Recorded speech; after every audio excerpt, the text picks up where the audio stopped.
পাত্রপক্ষ কিছুই চাইছে না। এমন সম্বন্ধ পাওয়া তো ভাগ্যের ব্যাপার।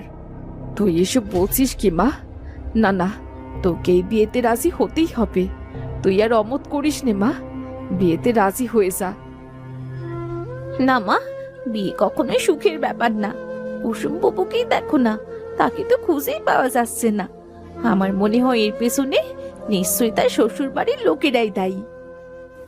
কিসব বাজে কথা বলছিস? কুসুম নিখোঁজ হওয়ার পেছনে অন্য কোনো কারণ থাকতে পারে। আমার কিন্তু তাই মনে হয় না মা। যাই হোক, আমি কিন্তু এই বিয়েটা করছি না, এটাই শেষ কথা মা। শোন কমলা, কথা শোন। না, মেয়েটার কপালে না জানি কি দুর্গতি আছে। বিয়ে বিয়ে বিয়ে, বিয়ে ছাড়া বাবা মার মুখে যেন আর কোনো কথাই নেই।